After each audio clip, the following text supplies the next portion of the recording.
What's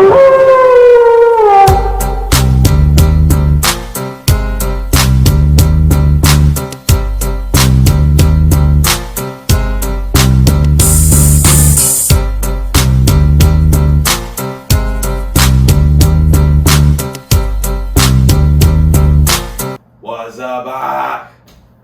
Y'all know who it is. Your boys. They don't want none. Tell Diesel D. Y'all heard what I said, wrestling podcast. God damn it. AEW in 2021. All cylinders. With all the releases from WWE, they've revolutionized wrestling. Yeah. They've gone all in. Even to go double or nothing on everything they got just to go full gear in 2021. God damn it, we talked about this months ago when I asked could full gear outdo all out. And I some people think of All Out 2021 as the best pay-per-view they've seen in the last 10 years, but damn it, this was a close one. And I would have to watch both of them back to back. Pretty damn close. But man, we just gonna jump right in, man. The buy-in. It was a women's tag team match. It was Hikaru Shida and Thunder Rosa versus Jamie Hayter and Nyla Rose. All four women are still part of the TBS title tournament. This was a decent match. It was actually a long-ass buy-in match. It was like 15 minutes. And it never really got that exciting, but it was a good match. At the end, Shida with a jackknife pin on Nyla Rose gets the victory for her team. And it was a solid victory for those guys. How you feel about that? Yeah. On a buy-in. How I feel. Nyla Rose lost another match. And she just can't get right. How I feel. On the other hand, Shida keep it pushing. Yeah, how I feel they're a woman going for the TBS side. Also, Shida being the woman with all those wins. So keep it going. Yeah. Definitely right. I agree with that. But guys, let's get straight into full gear to open up the pay-per-view for All Elite Wrestling. You had two of the four pillars, as they say, of the future of All Elite Wrestling. You had Darby Allin going up against Maxwell, Jacob Freed, MJF. And this was a classic, man. This is how you start a show off. These two young guys, they fucking put on a show. And storytelling started off perfectly with MJF saying, I'm going to beat you, dog. I'm so much better than you, W. I'm going to beat you with a side headlock takedown for the win. Darby's been gone since he got beat up by MJF, but he came back. He had Sting with him. But Sting just walked him down. He came down the skateboard. This was a good match. We're going to talk about it. But at the end, the storytelling of MJF bringing the skateboard into the ring, telling Darby to hit me. Darby said, I can't do it. He gives the skateboard to the ref, follows the ref over as he gets rid of it. MJF sneakily pulls out the diamond ring, hits Darby with it, and damn it, just like he said, side headlock takedown for the win. MJF sneaks the hell out of there. That's it. For the win. How did y'all feel about this one? Open up the call. Classic hell move. It was lovely.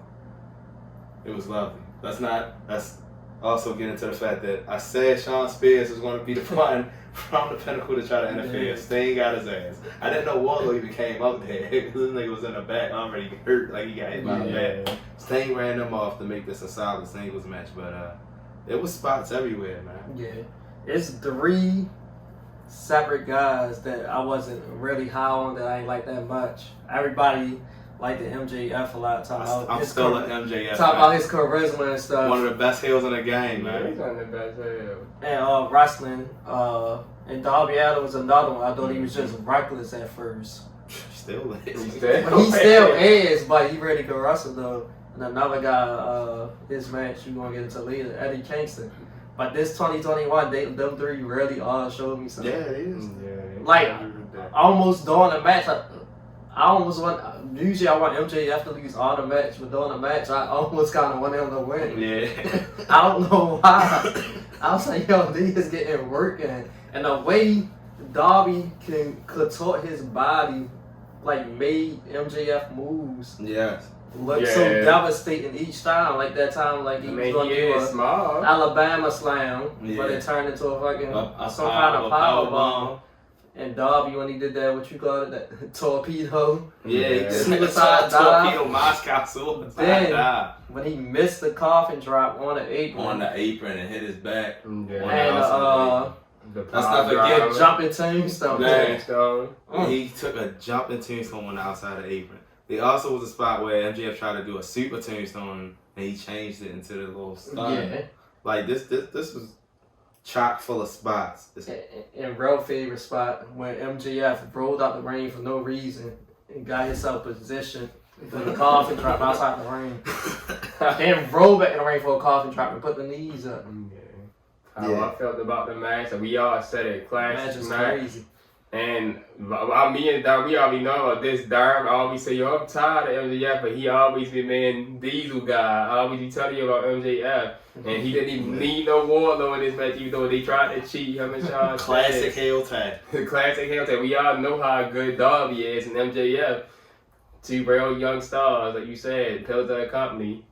And y'all been saying how MJF promos have been over the last month leading up to Full Gear. Yeah. Saying how he was going to win. And win in the convention way like that. Yeah. Can't believe it. Darby took another one. Man, shout out to both these guys, as they say. Because Darby, his charisma to come back in a match when he's getting his ass kicked. And I didn't know MJF had this kind of wrestling skill in him. There's another guy that calls himself the Messiah of the backbreak in WWE, but goddamn it, MJF was getting busy out there, and I give him credit. That's why his knee started hurting and he needed help walking away. Man, but that was congrats to that. So you already knew MJF was going to win, right? Yeah. Why? Because Darby hasn't got the last thing in him. No, because Maxwell Jacob Freeman is going to be like, it's what he keeps saying. You want to be a future past, present, you want to pass in the future. You want to be a future AEW World Champion. Yep. Our next match for the All Elite Wrestling World Tag Team Championships. You had the Triple I Tag Team Champions, FTR, Dax, Cash. They was going up against the All Elite Wrestling Tag Team Champions, Penta El Cero Miedo, Rey Fenix, the Lucha Brothers. What else could you expect? This was another classic. Tag team wrestling at its finest. One of the best heel tag teams, as that's what would say, on this planet. Them guys getting there, but the Luchas, I don't know what it is. I love the Luchas so much. They might be my favorite tag team right now. Period. That of course my boosters, but it's something about Penta and Rey. They both have their own pace when they get the hot tag, and they got a whole set of different moves.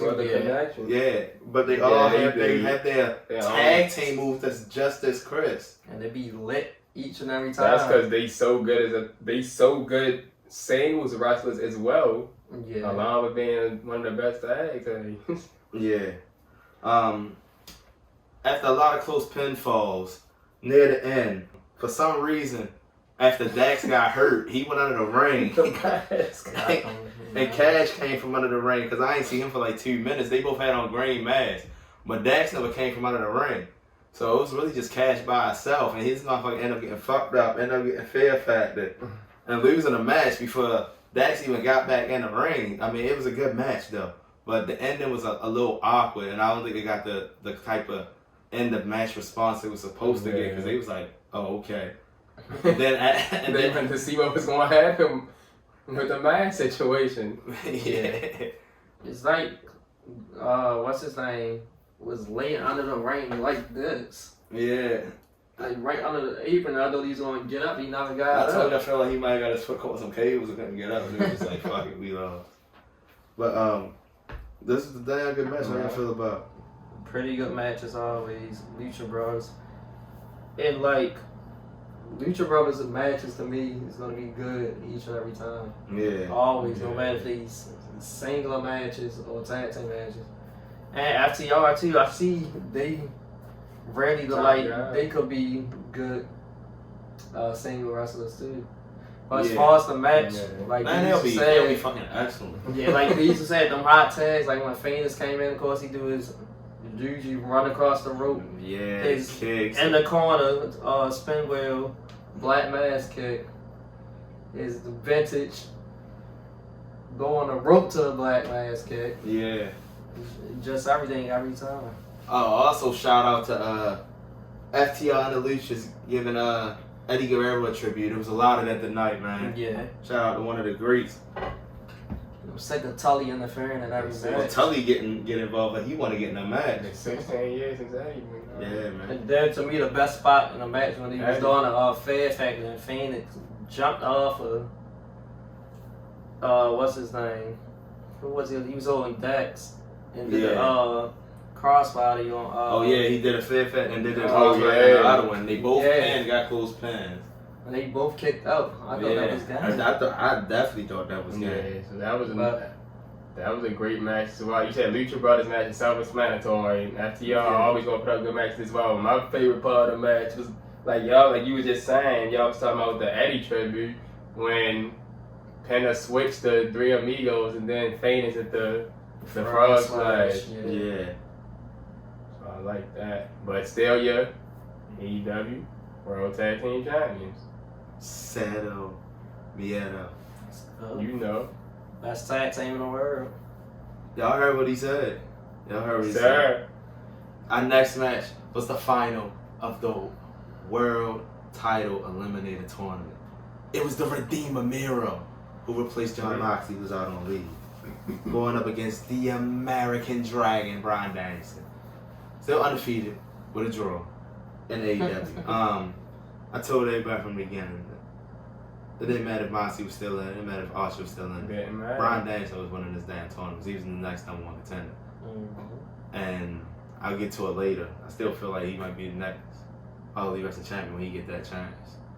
But this was a pretty good match. It started off early with BD being BD and Miro was being Miro. They were like, man, I ain't worried about your little ass. Pushing all the off at the end. Miro was dominated pretty much the first 10 minutes of the match until BD does what he does, started getting up submissions and working on Miro's leg. He got Miro down to his sides, got him hurting. Pretty much at the end. It was a DDT. Yeah, Most of it a DDT off the top. Yeah, it was some kind of DDT on the top rope, and then he immediately locked in some type of underhook arm submission because he had the leg wrapped around the front of the back. Basically, and Aubrey just immediately said, "Ring a bell." It was like a modified range. Yeah, she just said, "Ring a bell." Brian, I know he used to do it. Fall finisher sometimes. But ring a bell. I don't think Miro had a chance to pass out. But this was a damn good match. Miro looked damn good. He looked as much as the Redeemer that he's supposed to look, and I knew he wasn't going to lose from no pin. It had to be the way Danielson were beating everybody with submissions and them passing out. But Bryan Danielson, the winner of the tournament, new number one contender. How did y'all feel about this? The man's on the road. I could see that happening. As soon as I saw him in the tournament, I was like, it might be even him or Moxley. Yeah, it's just certain people, because of how new they is, I just know, you gotta roll with him. You're not gonna sign such a high-tier talent and not roll with him while he got all the momentum while the fans behind. Right. Yeah, it was a good match. I like both guys. I wanted to see the upset, but I knew it wasn't going to happen. Yeah. I mean, I feel like it would have been. The reason why I say I thought BD's going to win because he's a face. And let's move on. My Bernie Mac voice. Let's move on.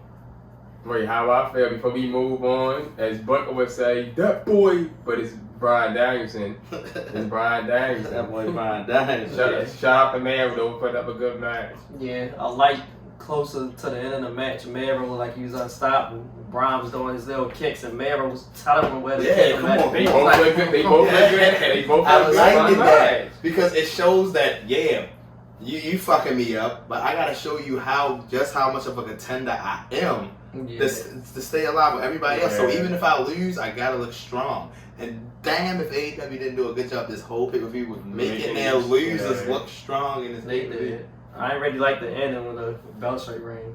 He wasn't even out yet. I don't even think BD even completely had his hands locked yet. He was still trying to get the way he completely wanted it, and she just tapped Miro and was like, I said, wait a minute, Miro's still moving. You didn't even give him a chance to fake like he was passed out, man. That was a good match. Let's move on. Yeah, man, that was a good match. Pretty much all of these matches are basically A matches. There's no need for me to say it's pretty good. No, all these matches were fucking classics, man. Basically, like you couldn't put together a better pay-per-view. I'm gonna say this every couple of matches. Our next match was as AEW would say, a trios match, 6-man tag. You had Christian Cage teaming up with Jungle Boy, Luchasaurus, Jurassic Express. They were going up against the Super League, the SuperKliq, the Young Bucks, and Adam Cole, baby. Everybody wanting to feel the boom. This match was Falls Count anyway. It wasn't originally Falls Count anyway, but I think last week sometime it just popped up. Yeah. Falls Count They anyway. announced it on Dynamite. I was like, hey, I like the different types of stipulations. Let's go. So, you know how it goes. But Christian Jungle Boy, when they came out ready to fight. Jeans on and all that. That Falls Count anyway. Man, Christian had himself some jeans on. Yeah, I mean, Now they Christian getting messed up. Christian and Nick ended up in the crowd early with Christian going all the way up in the stands, doing crossbodies and shit on Nakazawa and Cutler and them. Cutler sprayed Nick in the face by mistake, kept spraying. Like, what's you doing, man? He always doing that. Yeah. There was a lot of hot spots in this match. Of course, we gonna talk about it. But at the end, on the stage, there was so much shit going on the stage. Every time you thought somebody was about to take somebody out the stage, somebody came out of nowhere and super kicked them here, or speared them here, or choked them that was here. over when the match was going in. Yeah. I said at the end, Luchasaurus choke slamming, who was it? Nick? I think he choke slammed Nick on top of the whole rest of his people that was down there. And then he did a fucking shooting star press, a fucking picture perfect. Standing shooting star That press shit was on perfect. all of them. Yeah, on all of it. It was perfect. Christian came out of nowhere with the spear on Adam Cole, and then at the end they set up a concerto, and Christian said, "Damn it, Jungle Boy, you fucking do something. Fine, take these niggas out." Concerto to Matt Jackson gets the big pin. I think SuperKliq was going to roll this all fucking shit up, but the faces win this match. How you feel about it? At first, I thought they was gonna win, but when they came up with that, all that paint on that hot paint, Yeah. and then they got Christian.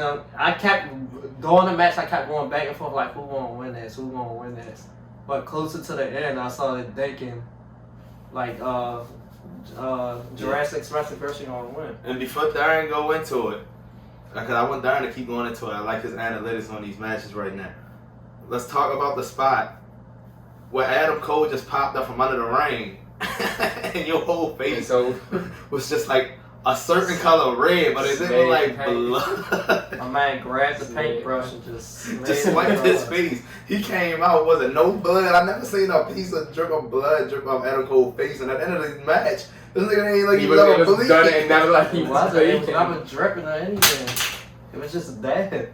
Yeah, like I said, key spots in this match, man. You had the Hurricane Rana over the rope from Jungle Boy on Adam Cole, who went through the table. Matt Jackson did the big elbow and Luchasaurus through the table. So Luchasaurus is going to do that too. That's how I get the Bucks went and got the thumb test from under the ring, put some in Jungle Boy's mouth, and did the vintage super kick kiss on Adam Cole. And then super kicked him with the test in his mouth. I know some of them bitches went down his door. I ain't buying. But man, Jungle Boy didn't stop, man. Jungle Boy started getting busy. Topes over here, topes over there. But when they got to the stage, shit really picked up when they got to the stage. Yeah. My favorite part of the match is the damn trash can. The same one trash can. That same trash can was in the whole match. And then I think, what's his name? Oh, Cutler? No, the other one. Nakazawa. I think he floated the back in the ring at one point. And then I think it was Matt. He used the bottom of the trash can on when he hit Luchasaurus, and then he did another move. And then he kicked out at one and raised up like the Undertaker. Oh, he started running from him. Yeah. That's when he started running down. Oh yeah, Adam Cole got the Panama Sunrise from off the stage. Yeah, and then main BTE trigger. they pulled out. Yeah, They let pulled them know. out knee braces with thumbtacks on. With thumbtacks on it. They still ain't get no win. And this man Jungle Boy stopped the count for Luchasaurus did not lose. And then once that happened, I thought Jurassic Express was going to win. After that part. And during that match, that really makes Jungle Boy and Luchasaurus look real strong. That's it does. Putting them away like that. We already know about Christian Cage, but you see how they've been a tag team basically their whole time on AEW. Yeah. They finally got a big win. I don't know if it still talks about bringing trios titles in or not. I thought the SuperKliq was just gonna run through everybody. Not them, but it ain't happening. Not this time. We still got some stuff to talk about at the pay-per-view, but I'm gonna burn it back, man. Let's move on. The last addition to the Full Gear card, it happened on last Dynamite. It was a tag team match that put Andrade El Idolo and Malachi Black, who've been working together lately, against a tag team that I just knew wasn't gonna fucking work. And that was the Bastard Pac and the American Nightmare Cody. Hey, but they got the win though. Yes, they did. So it worked. No, it didn't. No, I know it won't work. Pac is a fan favorite, man. They love Pac. Pac is one of the hardest workers in this game, man. And he's going to be a future AEW World Champion sooner or later. I hope so. I hope so, too. As far as the rest of the guys in the back, Malachi Black, awesome in AEW so far. Andrade El Idolo, he's been taking his losses, but he's been strong in every fucking match, win or loss. And he's been losing the nigga like and he getting better at promo. Yeah, he can talk English now. As long as he's in WWE, the nigga still couldn't do no English. El Idolo. I feel like that's the reason why he really got dropped. Because Vince, you know how Vince like to separate managers and shit. If Charlotte doesn't teach you English, if Zelina Charlotte can't teach you English when she got to keep on the motherfucking studio shoots and shit when she got the title that you sending her to, Vince. But back to AEW, man. And also the most intriguing, the American Nightmare, who's been getting a lot of boos lately. You know, Randy coming back. Cody Rhodes. I don't know why Cody's not the best wrestler, and Cody has never claimed to be the best wrestler, but he's always been a hard worker, and he's always wanted to put out a good product for the fans. And I feel like he did one of his best promos yet a few Wednesdays ago when he let people know, you can cheer me, you can boo me, but please don't forget about how all these wrestlers cash their checks and who built the bank that all you people are saying AEW for. It's me that AEW. I wanted to see your vice presidents. I'm the one that got with the Young Bucks and Kenny and said, let's make a wrestling.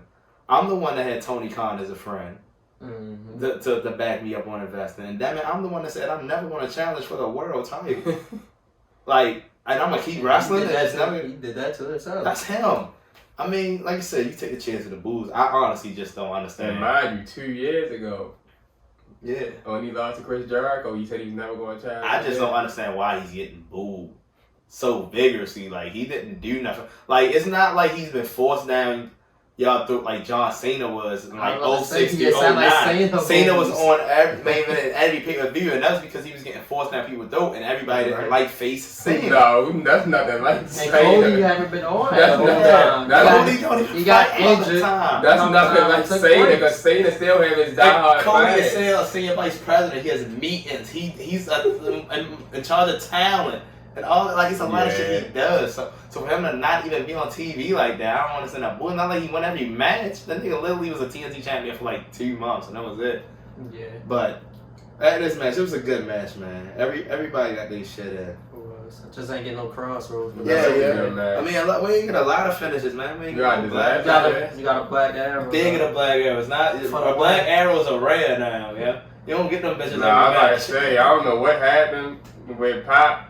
But he never he want to do a black arrow. Yeah, when he was in WWE, he used to do them crisp, but it's like I don't know if he lost. As he's getting older, he's losing his balance. Yeah. But he has to take a lot of time to make sure he knows exactly how you want to do that. I'm not trying to bring him in, but I'm gonna bring him in for a little bit. Mustafa Ali, when he was doing the 054. Oh yeah, he was doing that was a inverted. Yeah, he was on an inverted 450. And I remember when that is tough.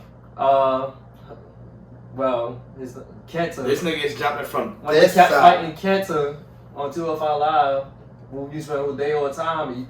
He was so messed up one time because he kept doing it, and it's in the worst part of the ring, the corner of the ring. Yeah. The corner of the ring, the hardest part. So he kept doing it. Now he doesn't even do that no more. He never did it again. He just do regular 450 splashes. And I think that's what started to happen to Pac.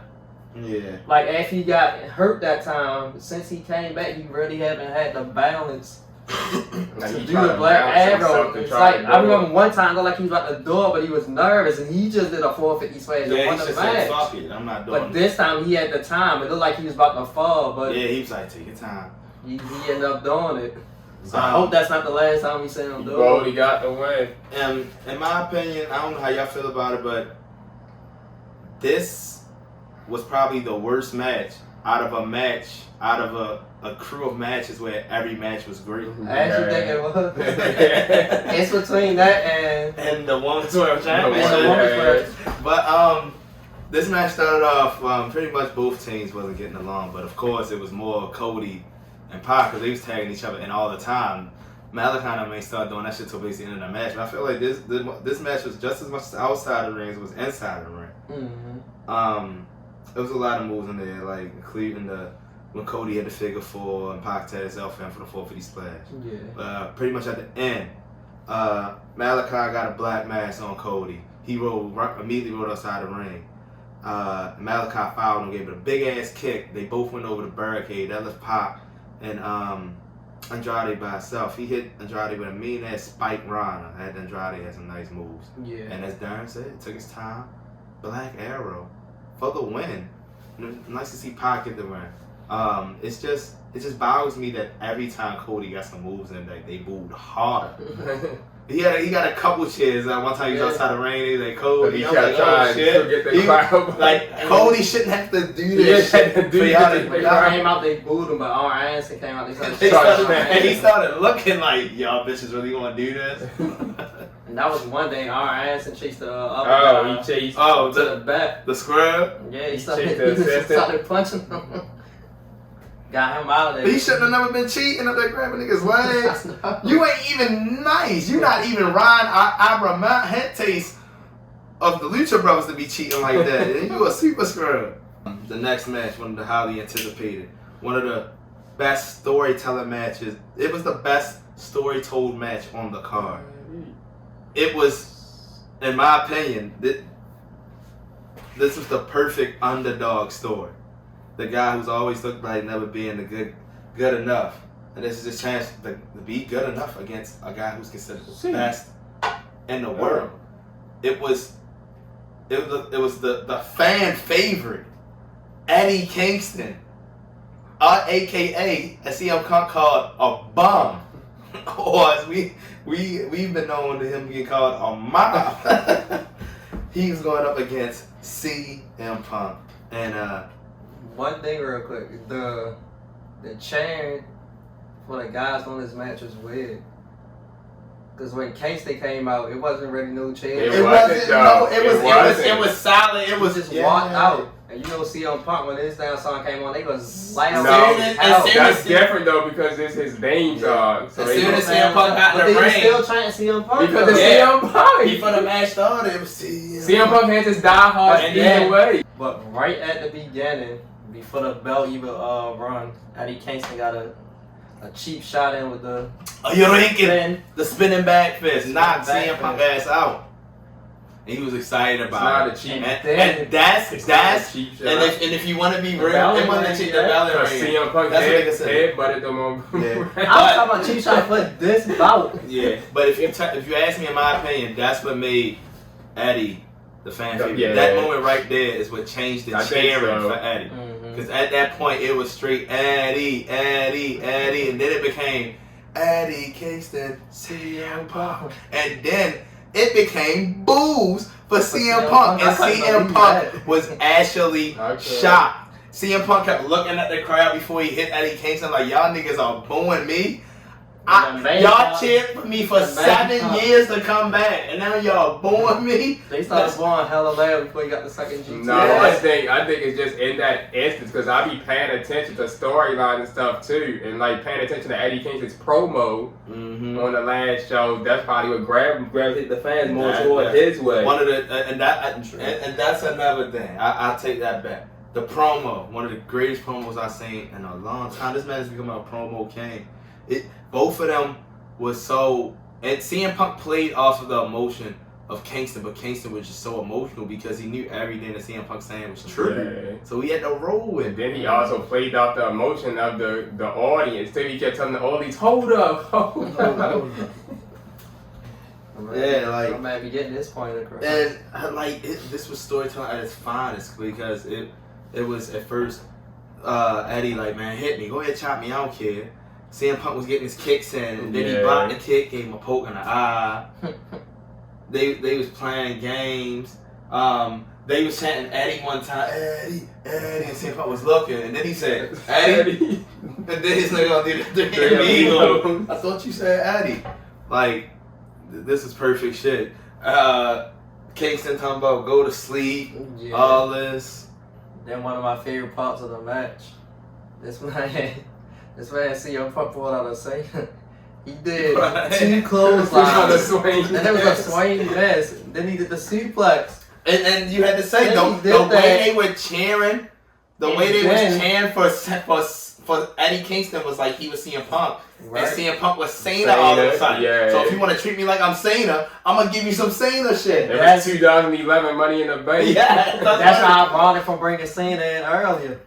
I'm talking about Cena because this happened.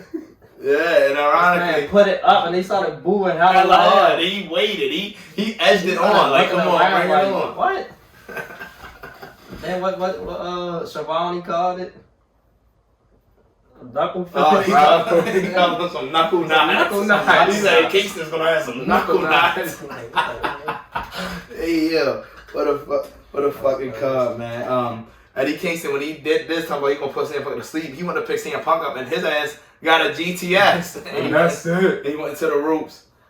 He went into the ropes. Wobbly like it wasn't until at the end when he kept telling CM Punk to hit him, and CM Punk started giving him hella forearms and knees and shit because he was mad because they just kept going. And he was like, fuck it. Another GTS. Go to fuck to sleep. CM Punk wins. After the match, he tries to shake Eddie Kingston's hand. You know that wasn't happening. But CM Punk, it's CM Punk. You wanted it for 7 years. Now you got it. Bullshit. CM Punk is back and he's winning almost every damn match.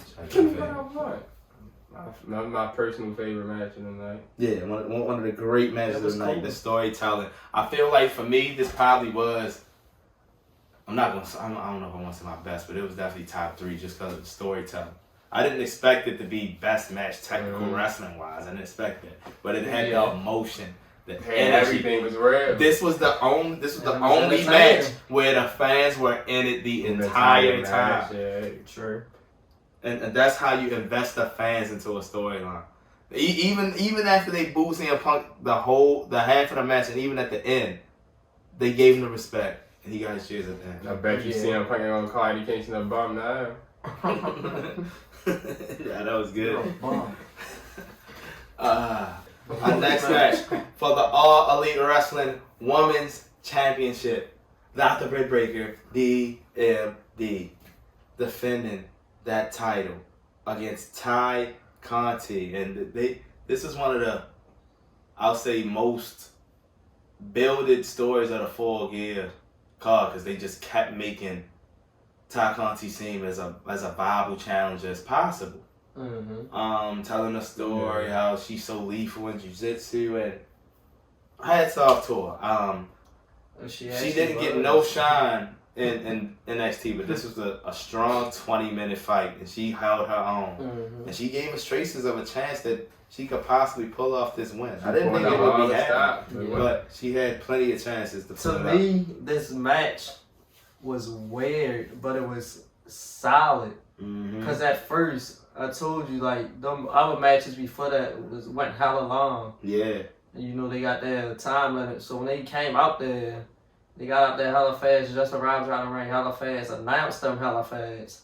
And then the match was going smoothly, but it looked like the referee said something, like they had a certain amount of time left. Yeah. And I'm thinking Ty Conti about to lose and like another 3 minutes because Britt Baker been put on the damn glove. Yeah. But it was still like a whole other half of match after she put on the glove. Yeah, because she got it in the the damn lockjaw 2 different times. Like She actually got the different rope. times. And she wouldn't let me. No, it was like 4. It was 4. It was 3 different times. times before she Not got let her before get she that. actually got it. And then it actually ended up, at the end of the match, it actually ended up looking like she was the most viable challenger. Yeah, Britt looked like she was prepared for She that. couldn't win from a lot, yo. Yeah.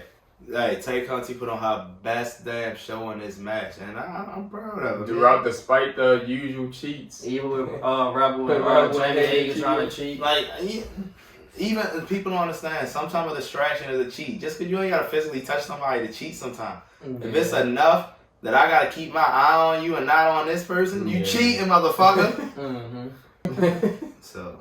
Easy, right? Hats off to Ty Conti. Yeah, But she's a guy you gotta call it. in my Tony Schiavone, still your All Elite Wrestling Women's Champion, Dr. Britt Baker, D. Our next match, 5-on-5 Minneapolis street fight. It was American Top Team. It was all Eagle Ethan Page. It was Scorpio side. You had my man Junior Dos Santos, and you had Adrian Oslowski. Most wins for the heavyweight UFC division ever. And we also had the leader of American Top Team, Dan fucking Lambert, in a motherfucking lush blue sweatsuit included with headband. Looking like Will Ferrell retarded brother. Yeah. But they was going up against the whole Inner Circle. Santana Ortiz, Hager, your TNT champion Sammy Guevara, and yes, and Chris Jericho, the demigod, Le Champion. Like Telp said, their first match since Double or Nothing, Stadium Stampede. I was a bit confused, but they fixed that quickly because this is a street fight, and it started off as all these motherfuckers on the ropes for like the first 5 to 8 minutes, just tag matching, having fun. Hager versus Junior Santos here, Higgum, Chris Jericho, and Lambert off. And then out of nowhere, I said, yo, I thought this was a street fight. Literally 10 seconds later, everybody jumped in the ring. And the rest of the match was outside the ring getting busy. That's because Dan Lambert was about to get beat So up. much shit to talk about in this match. But at the end, fucking Dan Lambert, for some reason, want to be prancing around the damn ring. Like he ain't in there with Le Champion. Lambert, he lost the match for his fucking team. And that's he was losing them, right? I said he was going to be the last one to get picked for that team. He was going to be in the match, and he was. Inner Circle with the win. And we give it to Jericho. He finishes it off. He also gives a shout out to Eddie Guerrero. 3 Amigos and a Frog Splash on Dan Lambert. Emotional praise to Eddie Guerrero after the match. But let's talk about some of these spots, man. How y'all felt about this match, man? This match was all over the place. And I didn't know how the match was going to live up to the hype with 2 UFC fighters and Dan Lambert. But damn it, they did a good job. It was a solid match. They gave a shout out to Minneapolis wrestling legend Baron Von I didn't know who that was. The legend of the Iron Claw. He was actually in this match as he put an Iron Claw on All Elite Page and he barely gripped it. He just put his hand right there and then it slipped off a couple times. All he wanted to do was fucking be out there and looking like a zombie and shit. But shout out to the camera crew on this. Because when you said you thought it was a street fight, right when they hopped in the ring, everybody started, that stuff is never out the side. It wasn't out there. When did all that stuff None of that stuff was out the ring. They had land, footballs, hockey sticks. 3 different trash cans and stuff, man. My man Hager threw a Vikings helmet in the audience to one of the fans. Niggas pulled a fucking Prince sign from under the ring, started hitting them with it. Let's note that Dan Lambert ain't get touched. A water ski. This man ain't get touched for about 15 minutes. He just standing in the corner while everybody else get hit. Jake Hager for some reason went to the top fucking rope to jump, and ain't nobody catch his head. Just knocked all of them down. He's knocked all of them. So Santana and Ortiz got a good run in. They got double submissions in. Got the most run in. Double submissions in on the American Top Team. I like that. My man Santana is jacked. Santana and Ortiz was really getting some work in. Hager was pretty much on the outside trying to keep his UFC buddies occupied. Yeah. They was getting thrown into the motherfucking railings. Junior Santos, he was trying to get work in. One of the biggest spots was Sammy Guevara just falling and doing a senton. Fucking up the black man. Tall ass ladder. Well, you know we gonna get to that right after this match. But yeah, man. American Top Team, is this over? Is this and then it's over? Thank you. But is this the end of Dan Lambert?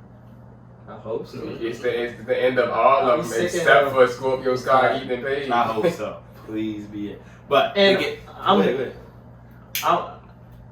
I'm good because Ethan Page and Scorpio Sky actually got some shine in the match. They was dominating at one point for like a good 3 minutes. And they're decent tag team actually. So they got some shine in there. They wasn't overshadowed. Yeah. Just to go on the topic of black wrestlers, because you know there's some people out there that just don't like to support black excellence in wrestling, and you know some people that just like to bash WWE because it's not the right amount of prestige and wins and championships for the black wrestlers in WWE. Although you have so much black wrestlers just showcased every fucking Monday and Friday, from Bianca to the New Day to now King Woods to your WWE champion Big E. Queen of the Ring too. Yeah, Omos, Zelina Vega. I mean, you got black ones. I mean, you got black champions everywhere over there and shit. And then we get to All Out. I mean, we get the Full Gear, which possibly one of the best pay-per-views of the year again. And the only scheduled person of color on the card is Scorpio Sky. Oh man, Scorpio, hold it down. He got fucked up. And he got messed up the most. They said Santana Ortiz on count. Yeah, they Hispanics. When you fill out a job application, that shit say white or Caucasian, black, African American, Hispanic. If they not with us. Hispanic, that's Puerto Rican. Yeah, we fucked with y'all, but y'all not with us. But anyway, on a high note for the black folks, it was the debut of the 20-year vet Jay Lethal. He is all elite, and he immediately challenged Sammy Guevara for a TNT match on Dynamite. Oh, same. Yeah. At least I got another wrestler cutter in there. Yeah. Gonna be getting a lot of bump. Yeah. Let's go. Oh, Just give me a lethal injection. That's all I want. That's all we want. You don't have to win. God damn it. And we know for sure mostly every match gonna be good that he is. Of course. Guys, the franchise. Guys, the main event for the All Elite Wrestling World Championship. Heyman Adam Page, he lost his first title opportunity against Chris Jericho at the first All Out. He lost his second title opportunity when the Dark Order and himself lost a 5-on-5. Trash. He got it back when he came back and won. Joker. And won in the ladder match. God damn it. Heyman Adam Page is ready for some cowboy shit at Full Gear. Getting his title shot against 11-month reigning and defending All Elite Wrestling World Champion Kenny by God Omega. This started off a little slow. I mean, there's a lot to live up to the hype of the other matches that came on before you when you the main event. But damn it finished strong. It finished strong like a main event should. You had Don Callis interfering like only Don Callis can. Of course. Kicking here, grabbing boots here. But he got punched and he laid on the floor for about 10 minutes. That led Nick and Matt Jackson to come out. He said he should get ejected for those shoes. Nick and Matt Jackson come out. They both stand on both sides. After Deadeye. And after getting V-triggered like 5 times, he got a one-winged angel, close pinfall. But he gets to the outside. He has Nick looking at him on one side. He hits a buckshot lariat in the back. He goes to the other side. Matt's looking at him. He hits the front buckshot lariat. And he gets the 1, the 2, the 3. Your new All Elite Wrestling World Champion. And now the face of the company. And pretty much all the professional wrestling being in the best company. Hangman Adam Page is finally champion. And I'm sorry, because I was wrong. I thought Kenny Omega was going to go a full year and beat Heyman Adam Page tonight. I was wrong. I was surprised. About the fourth fan with the CM Punk. And as Excalibur says, you gotta give the people what they want. And they gave the people what they want, man. Dark Order came out. celebrated at the end, raised him up. Yeah. But he's your new champion, guys. And how do y'all feel about this match right here? The end Good of ass match.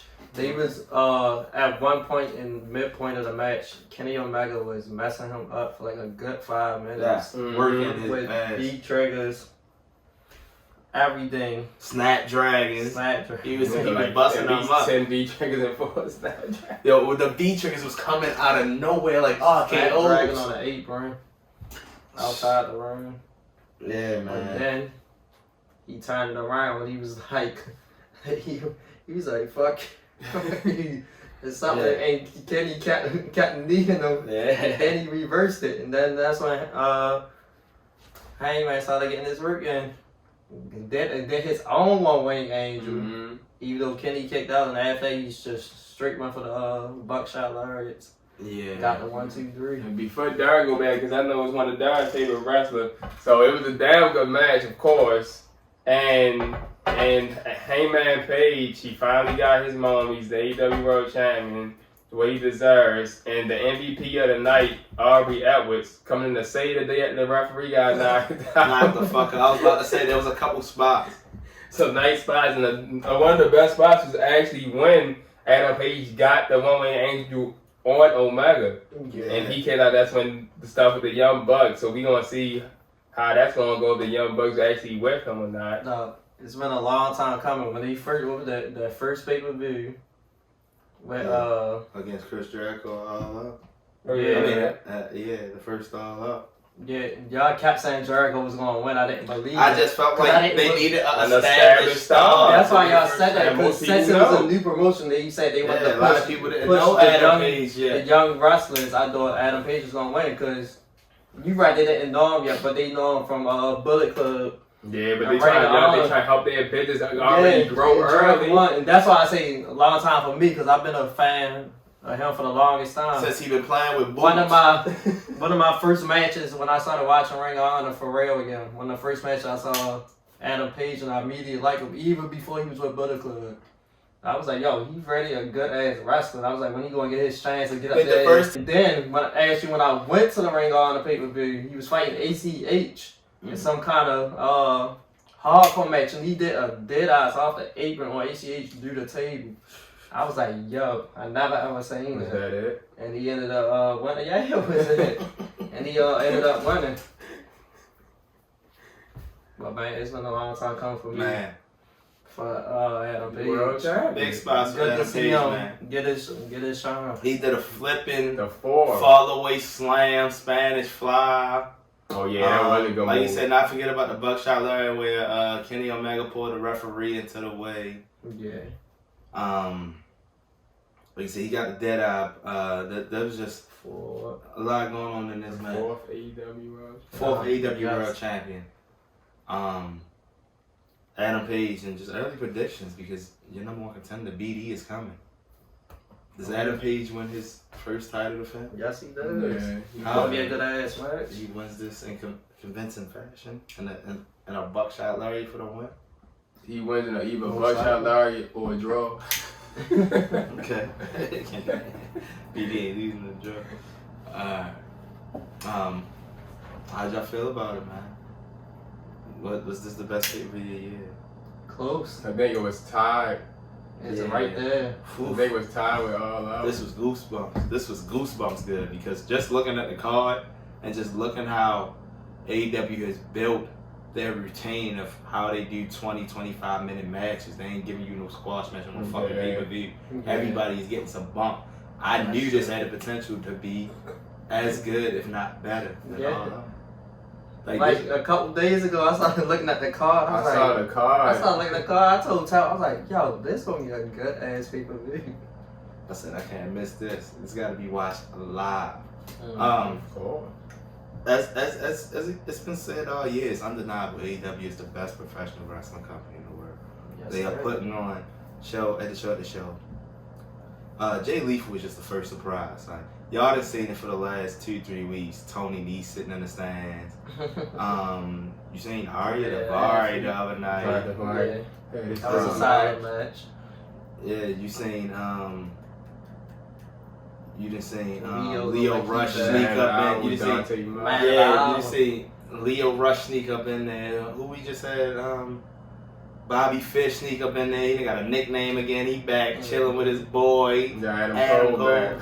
Like, so they just sneaking in talent after talent, but they're actually showcasing guys. All right, I'll give you a match on Dynamite, but then I might not see you again until 2 weeks on a Rampage. But you're not gone for like 3, 4 weeks, 2 months at a time like you would be in WWE. And I want to give a shout out to Tony Khan. The man, a lot of people hate on him, but he's a wrestling genius because he's a fan. One thing I give him credit for, just like he did with Brian Pillman in Cleveland, when he shows up at some of his wrestlers' hometown, he gives them some shine. He put Dante Martin, that's true, from Minneapolis, against Arya Daivari in his debut AEW match from Minneapolis against each other, and they both got shine. Some people only knew Arya Daivari from being on fucking 205 Live, and they were saying both these guys because they was in Minnesota.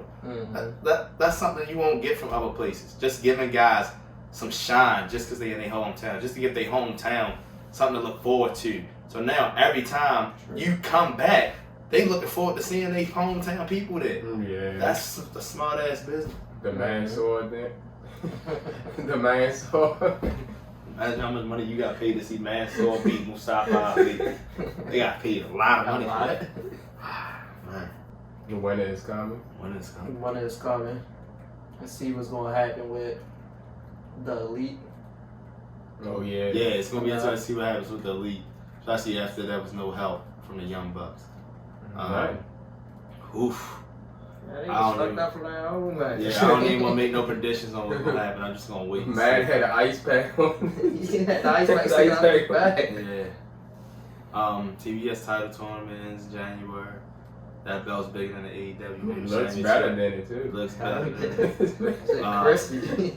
Oh, yeah, it's going to be on TV. Somebody going to have a nice belt. Coming to TBS. And I'm not going to lie. Who's your prediction for the TNT title? TBS challenge. Thunder Rosa, of course. Jade. I'm going to be honest with you. Jade Cargill. That is another person I give credit to. I give credit to Brandy fucking Rose. Chief executive officer, marketing, whatever you are. She's smart. She's been protecting the shit out of Jade Cargill. She's the first black executive of a wrestling company. And she's trying to make Jade Cargill the face of the women's division when they get the TBS. The smartest shit. She's been protecting her. She's still undefeated.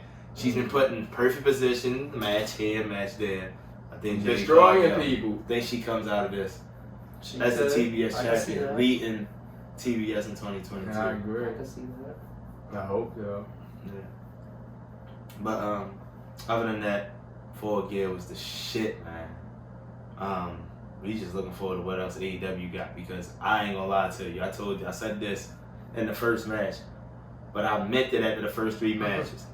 After opening up the show with fucking MJF, Darby Allin, Bryan Danielson, Miro, and Lucha Bros FTR, those 3 matches alone are going to be better than the entire Survivor Series pay-per-view. The entire pay-per-view. Of course, it's Survivor Series. And you can take any 3 matches from Full Gear at any given time, mix them around, and all 3 of those, just those 3 matches, are going to be better than the Survivor Series. Y'all heard what I said. Most likely. But that's all we got, y'all. That's already a long ass video. From the y'all heard what I said, Wrestling Pod, these are the top 9 and whatnot. This is our review of AEW's Full Gear. Another fucking instant classic. Another banger. And we out of here.